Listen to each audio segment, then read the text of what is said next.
Hello and welcome. Thank you for joining us for today's Ask the Pet Food Pro. This series of expert chats is brought to you by Pet Food Forum and the editors of Pet Food Industry, with decades of providing the market with pet food expertise. You can find our content at petfoodindustry.com. Ask the Pet Food Pro offers a great opportunity to connect with your pet food peers and learn all you want and ask the questions you need that are most on your mind. Today's chat is all about insect protein, the market, its potential, nutritional benefits, and more. It's sponsored by EnviroFlight. Thank you very much to them. Our experts today are Aaron Hobbs, Executive Director of the North American Coalition for Insect Agriculture, and Dr. Mark Finke, President of Consultancy Mark Finke LLC. Welcome, Aaron. Just so everyone knows, we're waiting for Mark still. He has had some technical difficulties, but we decided to get started without him. And we're going to start with market-related questions anyway. So hopefully he will be joining us soon. Before we start the discussion, I have a few announcements. First, you've all been muted to ensure that everyone can hear and focus on the discussion. So please submit your questions or comments in the chat box. Some of you submitted questions beforehand. Thank you very much for those. We'll be going through a lot of those today, and we'll get to as many as we can within the time allowed. And finally, this session is being recorded. You can access the recording starting in about a week at petfoodforumevents.com. Then click on the Ask the Pro tab at the top. Okay, with that, we're going to dive into today's topic. So, Aaron, let's talk about the market for insect protein. What is its current estimated size? What's the potential? Maybe even some of the different product types. Sure. Well, thanks first of all for putting this together and giving me the opportunity to be here and share a little bit about the industry and in particular about the work of NASEA and the wonderful members that I have the opportunity to work for. And of course, thanks to EnviroFlight, one of our members, the chair of our board, for sponsoring this and making this happen. So appreciate everybody for that and look forward to the conversation, the questions. So the industry. So the size of the industry, a question that we get a lot. And so I'll just give some overview kind of thoughts about where we are as the industry. So when you look globally at the size of the industry, over $2 billion has been invested in insects worldwide in the last several years. So lots of great interest in the work that we're doing in providing protein, fat and oil to pet food, but other customers as well. We work specifically here in North America, so we're focused on the 3 countries here in North America. And we have about 40 members that we work with. Those are all of the major players in the space in North America. There are some smaller companies that we have yet to build a relationship with, but again, that's the majority of the industry here in North America. Over the last several years, as I look at where the industry is and the size, the thing that I've found the most intriguing, and I think also is the most interesting, is the increase in strategic partnerships with this industry. And so one of the examples, again, is right here on the welcome slide. So when I say strategic partnerships, I mean other players that are investing in insects. So again, a great example is Darling Ingredients investing in EnviroFlight. But we have other examples from around North America. We have Zenimax investing in our member Intosystem. We have the partnership with Tyson Foods and Protex that many of you saw, or probably all of you saw earlier this year. We have longstanding relationship between ADM and InnovaFeed with some really exciting recent announcements in that by those 2 partners. As well as an increase of investment from the federal government. Not anywhere where we'd like it to be, but a growing investment by the U.S. government, at least in the U.S. market. Our colleagues in Canada have had a lot more lucrative relationship, maybe not the best word, but a more friendly relationship and greater financial support from their government over the last several years. But just recently, about $30 million of U.S. Federal grant support going into our industry as well. So growing industry, lots of investment coming in over the last several years, then that continues. Wonderful. Wonderful. And so we got a few questions that came in beforehand about maybe shown a little bit of skepticism about the industry. Like, does this really have great potential? There are already so many other proteins used in pet food on the market. Can insect protein compete with them at some point? What is your response to questions like that? Absolutely. Do I need to expand? Absolutely. Okay. Absolutely. I mean, um, so many ways for me to answer that question. Yes, I'm biased. I think the industry is great. I've had the opportunity to be a part of it for just over 2 years. And every day I get to work on great things with great companies, and great people. So it's a wonderful industry. And yes, I think there's plenty of space. I mean, globally, if you look at protein demand, it's not shrinking. The demand for protein worldwide continues to grow. And we are a part of a global market. We have global partners. I've even seen some of them on this call today that are great friends. And together we're growing this industry globally. So there's that, but also there are things about insects that are extremely unique. There are things that we offer to the planet and to the environment that other proteins cannot. We are using we're using for to feed our insects. Um, we're not competing with other animals when we're feeding our insects. We're not diverting feedstocks. 90% of what we feed our insects is things that other animals wouldn't eat. And they might eat it, but they certainly don't prefer it. So we're taking something, we're not competing for feed, right? So we're creating a protein that is great for pets, but great for other animals. It's great for people as well. And we're not competing to feed our animals with other sources of protein. There are differences in our protein. It's a different nutritional profile. Mark is better to answer those questions than I am.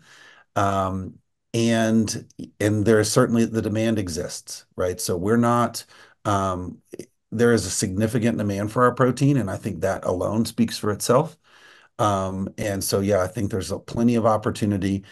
We have a more demand. We have significant demand right now for this product and our products. And so, I mean, I'm really excited about it and where we're going. Great. And I know part of the benefits to it are some environmental related benefits, which we're going to get into later in the Mhm. discussion. But first, so given all that you just said, I mean, are there projections that NACI have, like maybe 10 years out? Are you able to prognosticate at all on where the industry might be going, size wise or share wise, anything like that? I don't have those kind of numbers in my pocket. Okay. So no. Short answer is no. I Okay. know that we have the amount of product that will be coming online over the next 18 months is significant, right? And so the Right. number of companies that, there are two immediately that come to mind that in the next 18 months will be at full scale, and putting a lot of protein into the market. I don't have those numbers readily available. Okay. Okay. Fair enough. And of course, with the more coming online, the more quickly it gets to scale and becomes more affordable, right? Um, so what about someone asked what I thought was an interesting question, Mhm. whether is there a future for smaller insect producers in this market, who might be starting with modest investments or DIY solutions even, or do you think the entire production of insects will be focused and monopolized by larger production companies? Yes, still significant opportunity for smaller companies. When I really look at the growth of membership within NASEA, it is generally small players. And so, um, again, there's so many awesome things about rearing insects, and one of them is the diversity of their feedstock. And so, because they are such great consumers of other unwanted feeds, the opportunity for really local growth of insect farms I think will always be there. When I go back to even these strategic investments that I mentioned earlier, we're really seeing a lot of the locations for those investments being driven by proximity to feed, right? To what they're going to feed their insects. Well, that will always exist, that will not always. I believe it will exist for a long time into the future of very localized feedstocks. And so with that, not wanting to transport, not needing to transport feed, allow smaller producers to be, again, located close to that feedstock. But again, the greatest growth in membership within Nicia right now are those smaller companies that are focused often on a location and having a quality and a consistent feedstock for their insects, and then being able to serve the markets where they live. And another fun thing, at least that I enjoy about Nicia, is the collaboration. So first, having the opportunity to have a very local focus, using insects at a very local level to manage a feedstock, but also then being able to collaborate and work together, learn together, but then also to serve large customers in a collaborative way. So I don't think there'll ever be a time, at least I don't predict that there'll be a time in the near future where small players don't have a space. Okay, great. That's good to know. What about trends in Europe?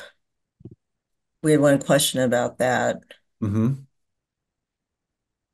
Trends in Europe. Well, we have an awesome partner in Europe, IPIF. I believe they're even on the phone with us this morning. So um, so for what I do for Nicia, which is, working on the policy and making sure that our members can service the market here in North America, we have a great relationship with them.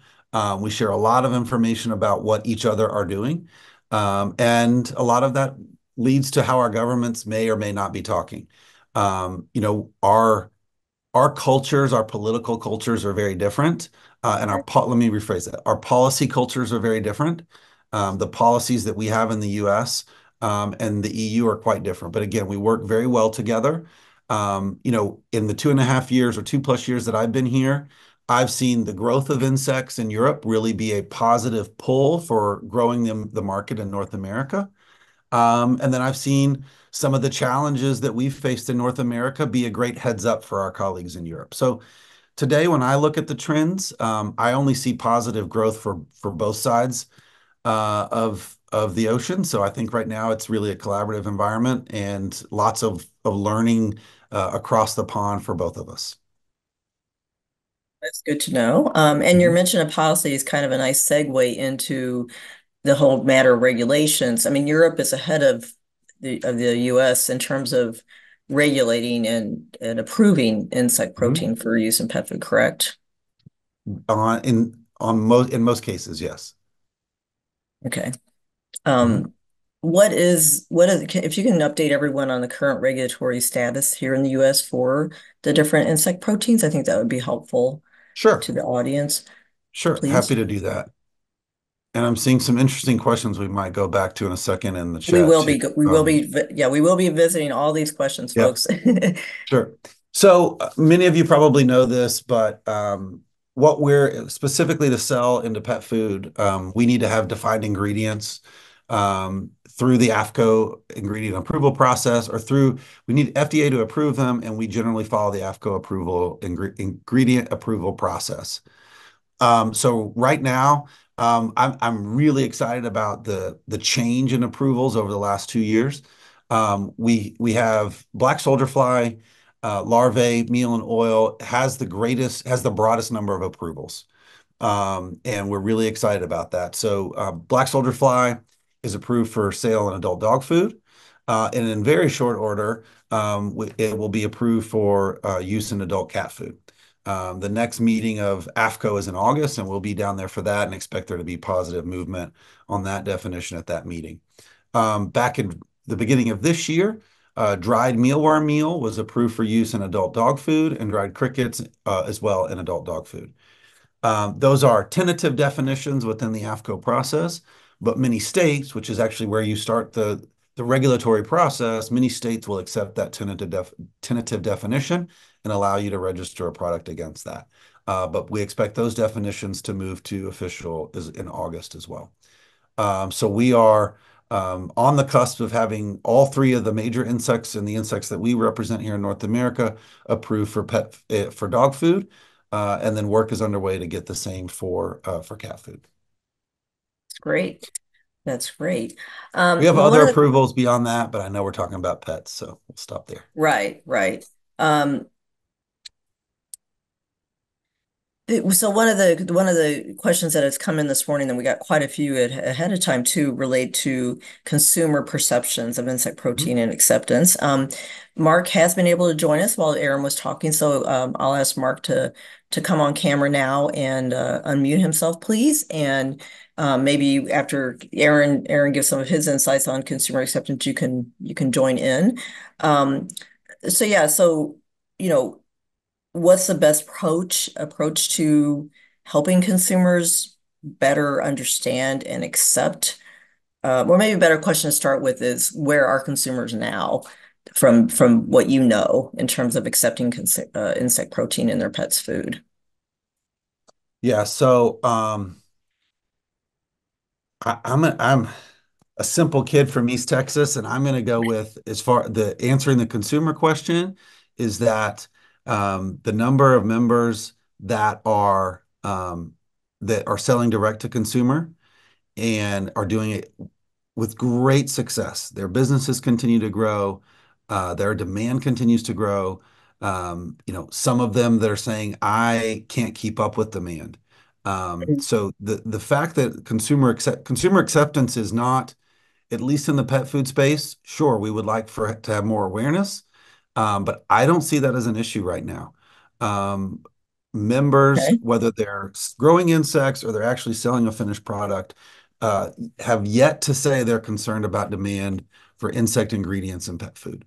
And so, yeah, I'm sure there's other data out there, but I go with the simple data that people are opening their wallets and they're buying the product and it's leaving the store shelf. So there seems to be great demand for that right now, and we just continue to educate, answer their questions, talk about the functional benefits, talk about the environmental benefits. But again, from my perspective, others may feel differently. Um, we're seeing a lot of interest in our products, and we're more answering their questions and giving them that final push versus having to give them a hard sell on the value of insects in pet food. Okay. Mark, do you have anything to add to that? Yeah, I would agree with Aaron, but certainly the general press is helping greatly here. I mean, every week somebody sends me an article on insects being either eaten by people or for pet food or some other animal feed, and there's a long, as Aaron mentioned, a long litany list of potential benefits.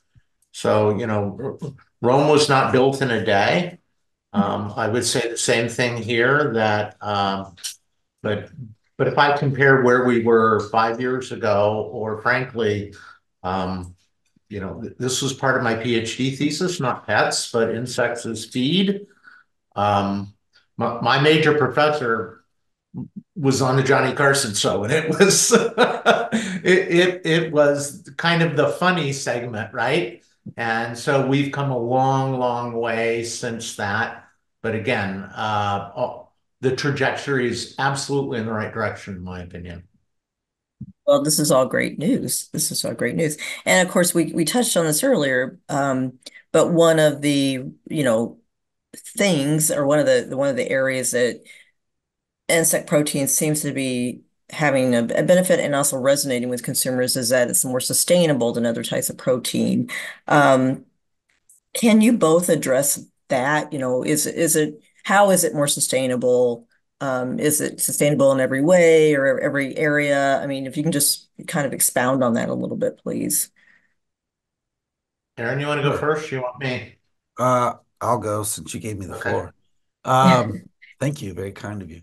So we're looking at that question at scale. And so I want to talk a little bit about what we're doing, which I'll have a better answer in the future than I do today, but I want you to know. So we are very excited at looking at the sustainability of protein. And one of the things that the members of NASEA have really prioritized is being able to prove it. And so we have a variety of LCAs that some of our members have done. I strongly encourage you to go look at those individual LCAs. They tell a great story about those companies and the work that they have done and are doing. And so I think you'll find really promising data in there about the sustainability of individual companies and individual products. And so definitely go for that. We also are trying to to learn from those individual company LCAs and create a framework for the industry as a whole. And so there are three different insects that we represent here in North America, and of course, each of those have different things that we'll measure, but as much as we can, trying to create consistency along that line. Again, so from a sustainability perspective, I mentioned earlier, we're not for the most part, we're not competing on feedstocks, right? So we're taking a low value or no value product and bringing that in as insect feed. So one of the things that we're most excited about is getting a bigger picture of what, for example, our methane offsets are for feeding insects, right? And how using things that might end up in a landfill, as one example, would offset methane emissions. There's a lot of excitement about that. We've had growing interest from the US government in how we are contributing to their climate goals. And so I've had some really interesting conversations with EPA. They're excited to learn more about what we're doing. And so, the things that we are most excited about is, land use. Most of our insects are grown all of our insects are grown indoors. And our footprint, our physical footprint is much smaller than other protein sources, as well as our water use. Energy use, sometimes depending on the process, depending on the company, depending on where they are, et cetera, there's a lot of variability in that. And so we are looking at that very closely and trying to measure that against other sources of protein. But overall, we feel like we offer a great benefit to the environment. We're in the process again of looking at that and trying to tell a better industry story.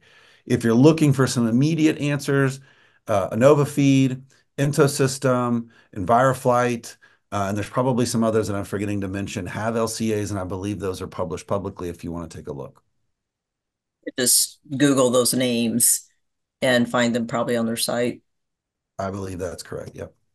Okay, great. I can put those in the chat, everyone, in just a second. Mark, do you have anything to add to uh, the sustainability aspects of insects? But pretty similar comments. The footprint's advantageous because insects can go vertically, unlike a lot of other potential competing protein sources. Obviously, insects are poikilothermic, they're quote unquote cold-blooded. So the energy use is something that will vary depending upon the bug and the location.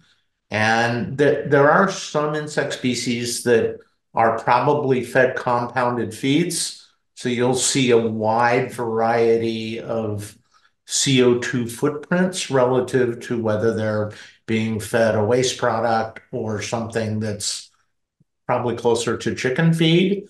So I think the point is you need to go to the individual producers and ask them that question because there's probably a pretty good range in there. And remember, these are relative metrics relative to conventional protein sources that we use. True. And there are some differences because we have some questions about the different species of insects that we're going to get into in just a second here, but there are also differences among the different species in terms of, for example, what they can eat, correct? Correct. I mean, they'll eat everything, but obviously you want them to grow. Right. And that's the challenge of as it is with any animal production system is maximizing your growth with minimal input costs or the lowest input costs. Yeah, we actually just had a question come in asking like what specifically are they fed? Can either of you talk about Yeah, that? I'll take Yeah. a quick stab at that Okay. generally and say that for any insects that are being fed, that are then being used as animal feed, right? So there's another question I'll answer quickly. So we have approvals for finfish, swine, poultry, um, adult dogs, and then soon, not yet, but soon, adult cats. And we continue to expand that, open the aperture to feed more animals in North America. And back to this specific question, any insects that are intended to be fed to animals are being fed feed grade ingredients, right? So the ingredients that they're fed, what they're being fed are things that are approved in AAFCO to feed to animals, right? And so it varies. We have everything from distillers grains. We have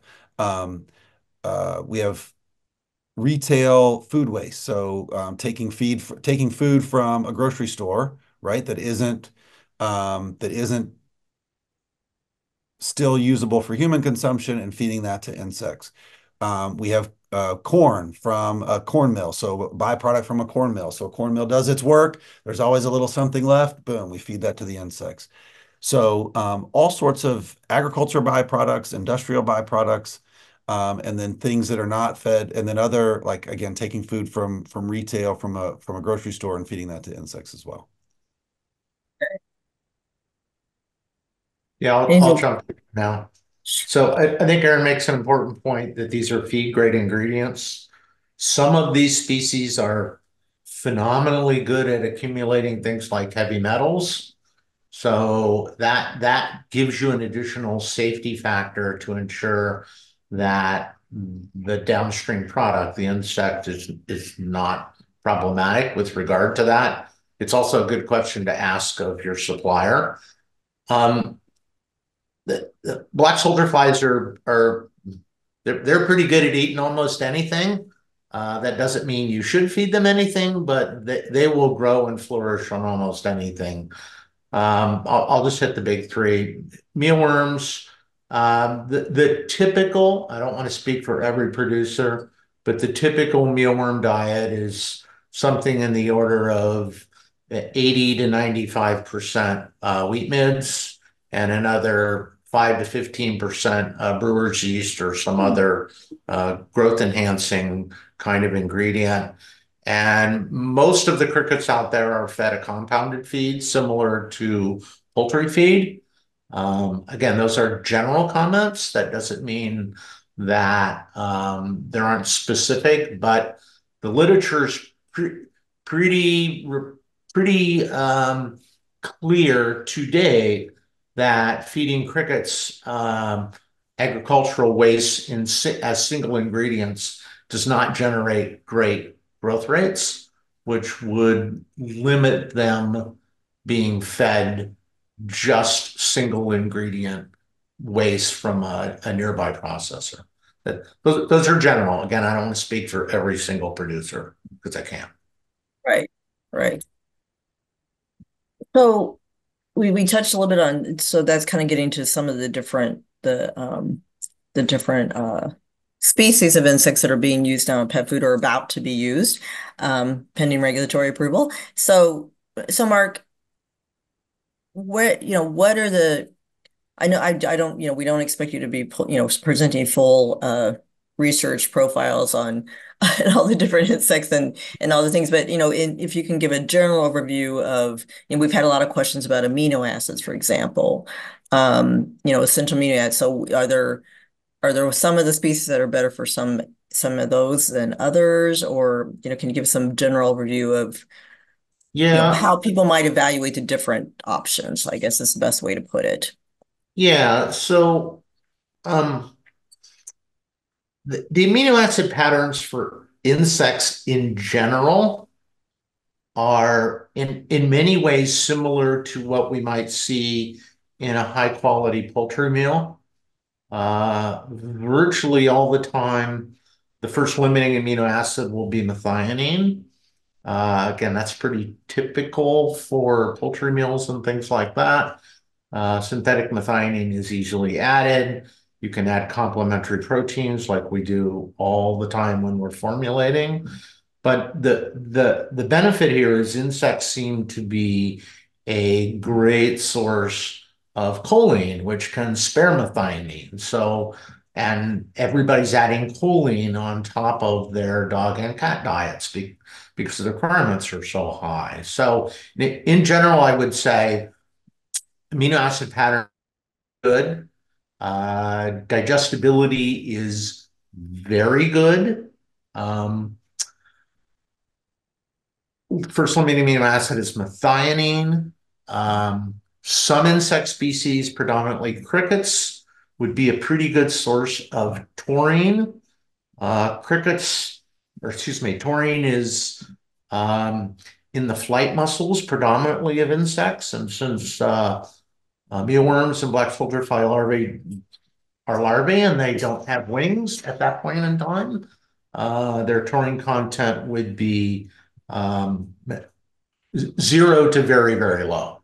But crickets in general are a pretty good source. They would meet the CAPS requirement pretty easily. So good amino acid patterns, good digestibility. First link amino acid is methionine. And what about palatability? Good. Just remember in pet food, most of the palatability in pet food is from the flavor enhancers and digests and those kinds of things that we add on the outside. So when you do put insects in standard diets, we do see good palatability. A lot of that's obviously due to the digest, which tells me there's nothing negative in there, right? I'm not sure we have tons and tons of data. There might be a little data on wet cat food for PAL, but in general, I don't have any concerns that there would be a negative palatability aspect with insects. And most of the producers are testing that, correct? I think. Yeah. Right. And again, any pet food company that I've ever dealt with, and that includes dozens and dozens of them, would PAL test the finished product anyway. Right. But there's nothing in there to suggest that you would have a problem from a PAL standpoint. Okay. We've had a lot of questions, a couple today, but a lot that came in beforehand too about allergenicity. So for pets that may be prone to allergies or seem to be prone to allergies, I mean, are insects better? Are there other issues that insects might be introducing in terms of allergic reactions? Can you speak to that, please? Yeah, I'll try. I do want to just back up slightly because we tend to use the term allergy indiscriminately. We And do. I would try to break allergies into the animal is literally allergic because of a foreign protein to the feed or feed ingredient versus food intolerances where for reasons not necessarily known to everybody, some ingredients don't seem to agree with some dogs or cats. That's probably why we have this proliferation of protein sources and carbohydrate sources. In general, there is some data in people that suggests that there's some cross reaction with people that might have shrimp allergies with insects. There is data out there showing people do develop allergies to insects, either people that are in production systems, or I can tell you some of my friends in entomology departments in this country are very allergic to insects because they deal with them all the time. Those are generally inhalation allergies.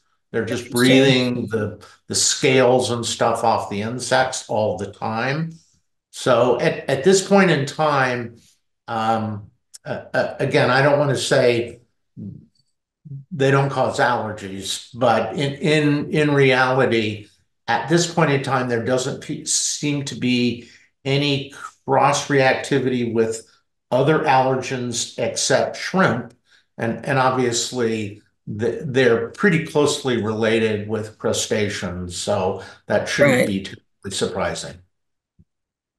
Right.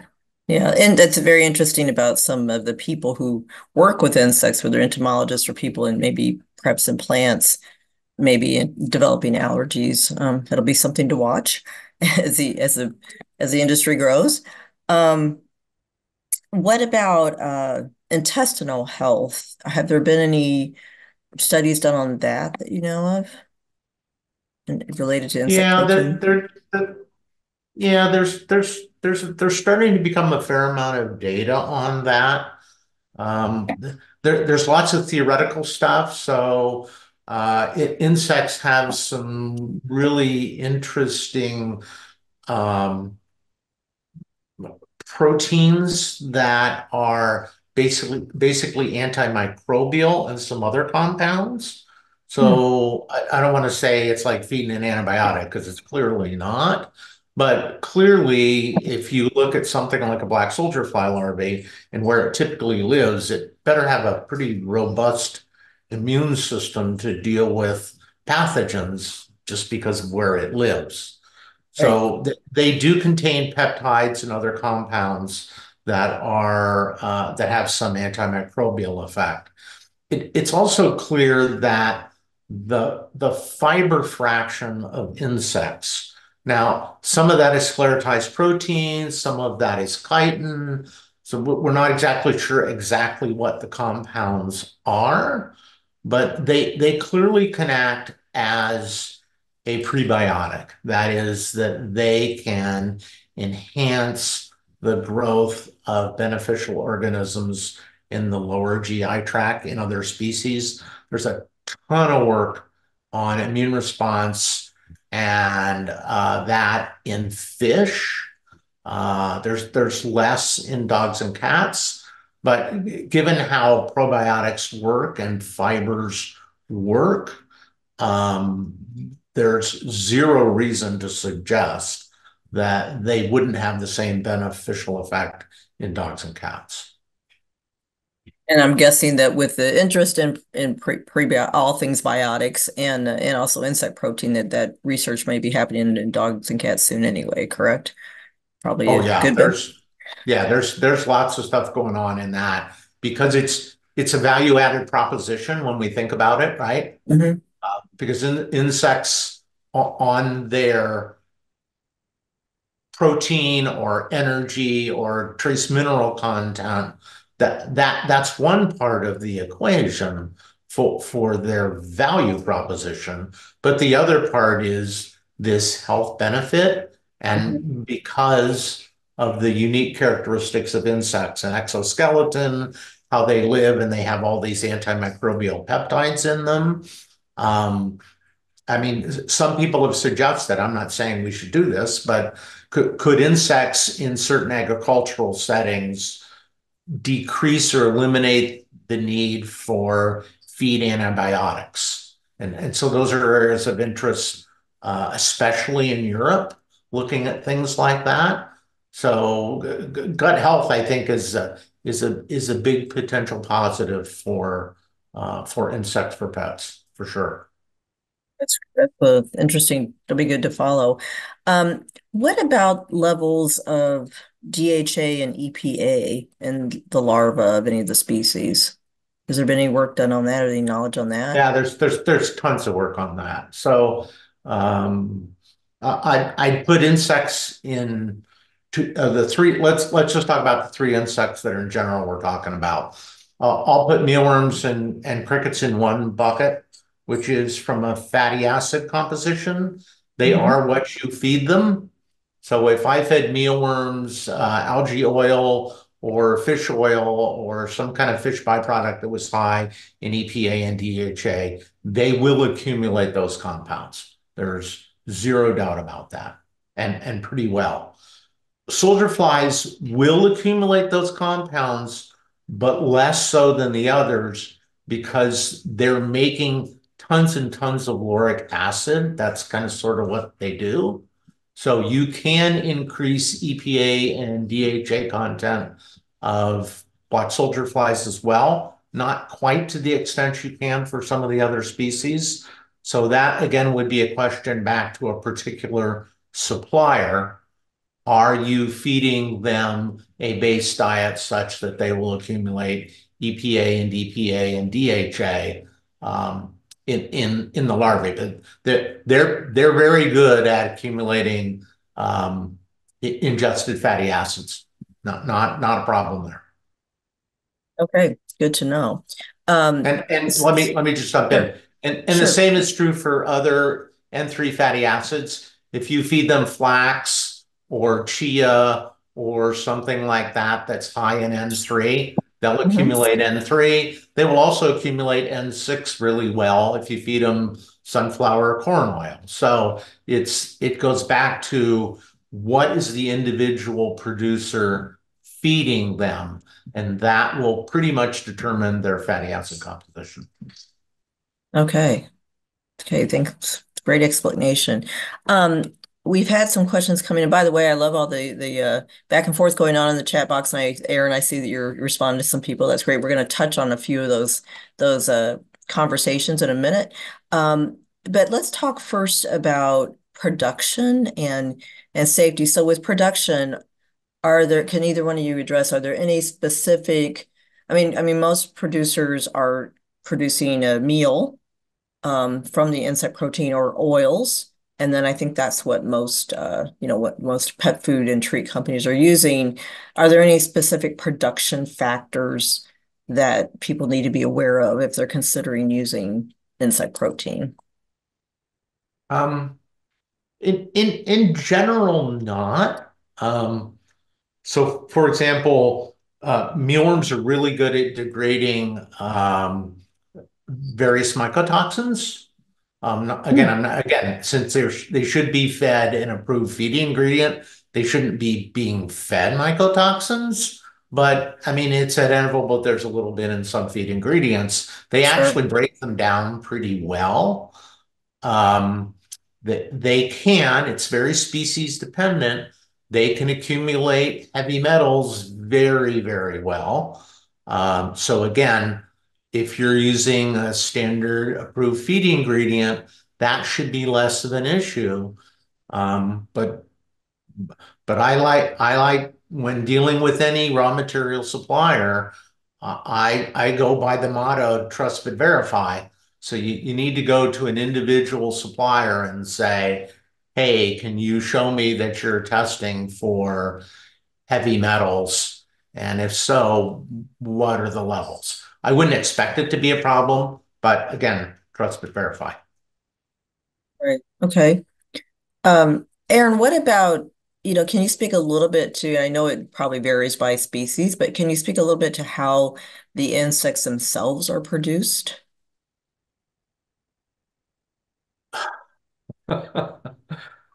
It, You're, it it it it varies pretty widely. I'm going to give you just kind of a general. This is the difference between the three species, and then the fine points are probably again driven by individual producers. So, as I mentioned earlier, most crickets just kind of live in giant cages and they're fed a feed and given water. They will drink water readily. Um, and so I don't want to say they're a tiny chicken, but they're kind of sort of like a tiny chicken. That's kind of sort of how they're fed. Mealworms live in their feed, right? So they don't live somewhere else and then go somewhere to eat. They literally live in this mix of wheat bran or some kind of a feed flour. And they are notoriously good at, uh, they can actually take water out of the air if the humidity is high enough. Lots of producers add some additional water sources like a potato or carrots or something like that, but they'll grow fine without it. And then soldier flies are living in and that material is dry, so that material is 10 or 12 or 14% moisture for mealworms. Black soldier flies like it dark and wet. So they're living in a mix that's probably 60 to 75% moisture. So you can either bring in a wet and feed ingredient, say if you were next to a distiller's grain plant, you could literally bring it in wet. You don't have drying costs, and then you could feed it to larvae, or you could take dry material and rehydrate it with water. And again, much like the mealworms, the larvae live in there. the beauty of black soldier fly larvae is they leave their growth media when they're ready to pupate. So in some systems they can kind of self-harvest themselves. So they'll take off and leave their home, so to speak, and you can harvest them in that manner. I've seen some production systems based on those kinds of systems. Okay. Aaron, do you have anything to add? Sure. And I turned off my video. I'm going in and out. So I turned off the video to see if that Okay. helped. Okay. I was going to answer the question more simply. So thanks, Mark, for giving a more detailed answer. How are they reared? I mean, this is an agricultural operation. And at the highest level, if you are raising any other livestock, you at least have an idea of what we're doing here. They're bred, the eggs are harvested, they're put in their home, they're given food and water, and then they're raised for their life cycle, which is anywhere from uh, about 20 days to 60, maybe 90, depending on the species and the size. And then they're harvested. So very similar to what we've done in the rest of agriculture for all of time. The biggest difference probably is the size, the space constraints, or the lack of how small they are and how little space they need comparatively, as well as the shortness of their life cycle. But the other detail that Mark provided is correct. So crickets uh, are significantly, they're differently mobile, we'll say, than mealworms and soldier fly larvae. And his explanation was spot on with the more detail that he provided. Great. And I know you addressed a few comments or questions in the chat box, I Aaron, did. about safety guides. So that is something that Mhm. NASIA is working on, correct? We have actually completed our best practices guidelines. Again, a shout out to my friend Christoph in Europe. They have had created one several years ago, so it gave us uh, a great format to follow. So we've created a similar guideline for North America, and it has been published within the membership of NASIA, and very soon we'll be publishing it on our website for others to take a look at. Okay, that's good to know. Yeah. Um, what about this relates to safety? What Mhm. about shelf life of insect protein? Does it have the oxidation issues that some other animal proteins have? It does.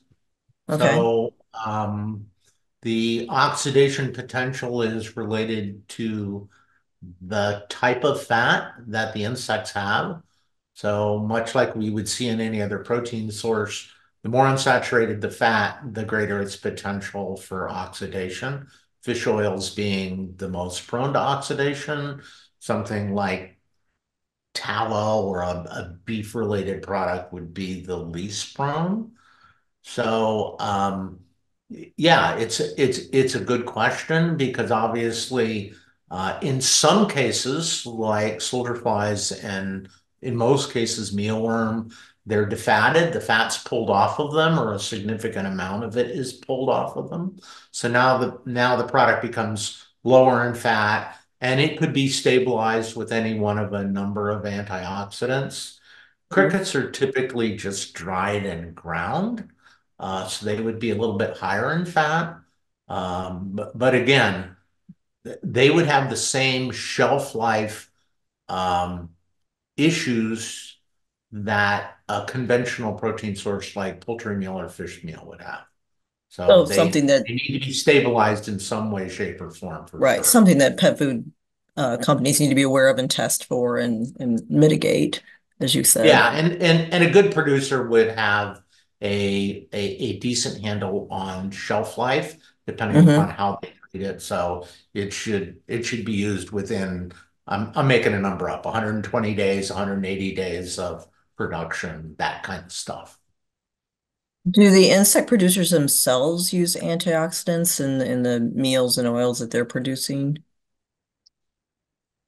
You mean what they're feeding to the insects or after the fact? No, no, yeah, I don't, the question is, are antioxidants typically included in the final insect commercial products? The answer is I would assume so, Okay. but I can't speak for every producer. But if they want to have any decent shelf life, they'll need to do something, right? They'll need to control Right. moisture. They'll need to control fat oxidation, that kind of stuff. Right. So with a lot of these issues, it's you need to get verification from your supplier Absolutely. Yeah. as to what they're doing. Backing up a little bit, I'm not sure if this is a question for you, Mark, or for Aaron, or maybe both. We have had a couple questions come in about how exactly, specifically, the insects are harvested. So are they killed first before they're ground up or whatever processing they go through. We actually had a question early on about, is there any kind of insect welfare concerns that are being discussed? I'll take that one first, Okay. and then Mark can make it sound better. But yes, we as an industry, as an association, as an industry, we are like I'll say first, like the rest of agriculture, we care very much about our animals. And you know, our animals are our livelihood, and so and we care very much for their well-being and their health, and that's how we raise healthy animals and then create a valuable, a high value premium product. So first of all, yes, insect welfare and the welfare of our animals is a priority for this industry, and it has been since the first insects were reared. Um, and then we are looking as an industry at the welfare topic more broadly.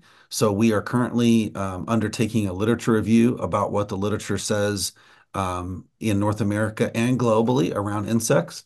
And our first priority is to identify those questions that are yet unanswered. And surprisingly, or maybe unsurprisingly, there are questions that have yet to be answered around this topic. And so we're, again, doing a review of the literature, looking at what it says and what is missing. And our hope is that NASEA, as an association, this fall will be able to speak more knowledgeably about where we are and what research or what academic or research questions we believe need to be answered. And so we hope to be doing that in the fall. I don't know the specific answer, Carly. We will when people say publish, I never know if they mean like super formally. We will have material available about welfare, and exactly what form it looks like, I don't know. But yes, it will be a conversation that will be held more publicly as as we better understand where we are, and again, what questions need to be answered. We don't intend to stop with what questions need to be answered. We tend to continue and actually create answers to those questions. What does it really mean to do welfare at scale, for example? So all of that is to be done as we move forward. And then specifically, also, I think there was a question about euthanasia, and I answered this one in the chat as well. It does vary by producer. There are a variety of ways that the insects are euthanized. Drying, freezing, stunning are three of the most common ways that it's done. Okay. Anything to add, Mark? No, I think Aaron's covered it well. Okay.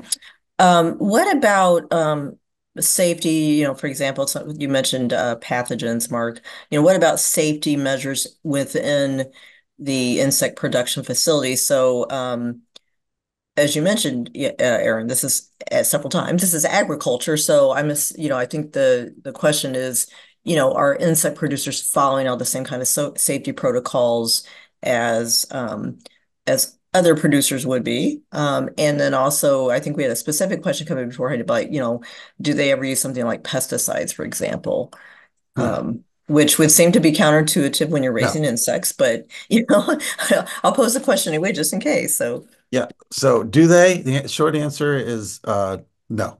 So I'll give better answers to both. So first of all, we are no different than the rest of agriculture when it comes to a Food Safety Manufacturing Act. So FSMA, we follow when we publish our best practices. If you have been in and around agriculture, you've been in the ingredient business before, it will look very similar because again, we're part of agriculture. We meet the same safety requirements as everyone else that is producing protein or food or feed for consumption in North America. So we follow FSMA. We have good manufacturing practices. And again, clearly I need to get high behind publishing our best practices guidelines. But I guess if I had, we wouldn't have so many questions. So maybe it was good that we're doing it later.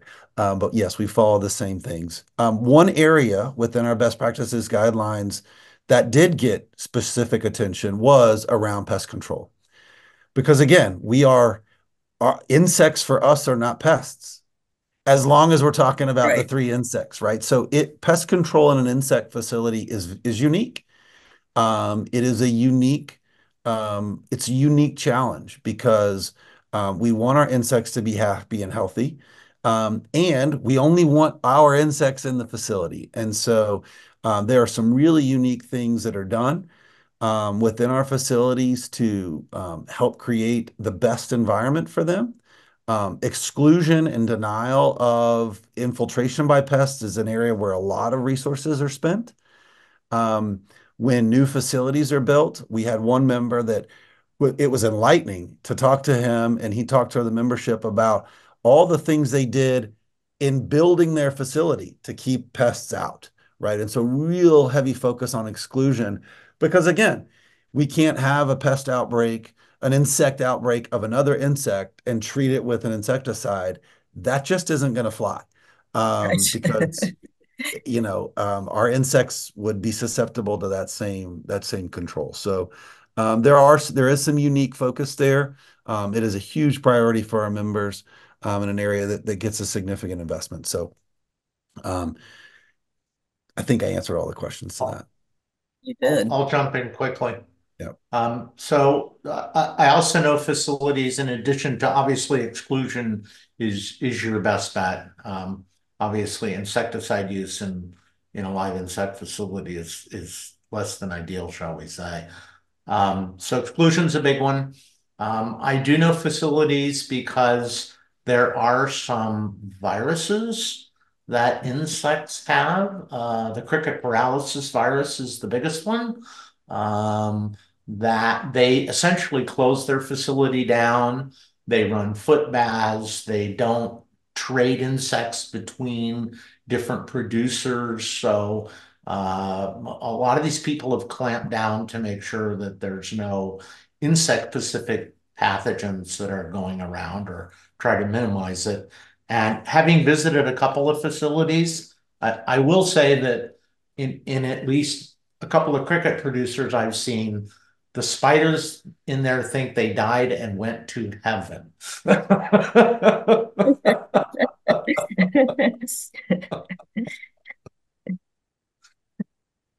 I'm picturing a new version of Charlotte's Web, only set in an insect facility instead of a barn.